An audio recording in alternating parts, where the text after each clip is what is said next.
was at church one day, and I remember that this one elderly lady came over to me, and she took me aside after church. It was after lunch, I remember, and she asked me this one question. She said, "My daughter's about to get married, and she's going to get married to someone who's not a Christian.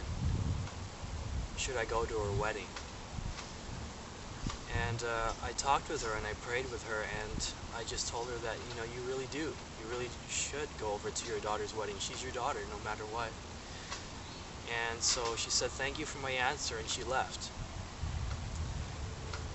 Quite a while later, I get an email, and as I recall, it was the daughter of this lady that I was talking to. And she sent me this email that I'll never forget.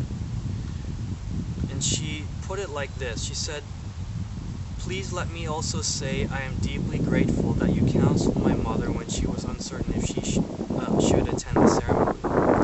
Since speaking with you, she and I have both found peace. It may have been a brief conversation for you, but changed very much for my mother and I. Thank you from the bottom of my heart." Jesus said that we're called to be light of the world, and he called us to be salt of the earth. But if that salt has lost its savor, it's good for nothing, and it could be trodden under the foot of men. Oftentimes you hear people say, you can't participate with what sinners are doing, but you can hang out with them. But how oftentimes do you find people who actually say these things actually do hang out with people who are not like them? I know in my life that very oftentimes in my zealousness for holiness and my zealousness to have integrity, I find myself isolating myself from the rest of the world.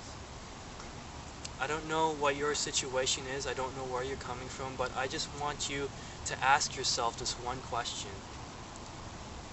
In your desire to be a good Christian, do you find yourself hanging out in the same Christian subcultures day in, day out?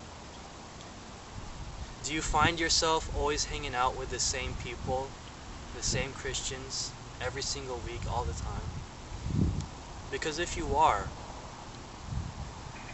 you might be in danger of losing your Savior. It is my earnest appeal to you who is watching this video that you take this message to heart, and I hope and pray that you truly will be salt of the earth. Because we all know that salt is pretty much useless in the shaker. But if we cast it out into the world, we can do a lot of good. Thank you for listening. God bless. How great is our God.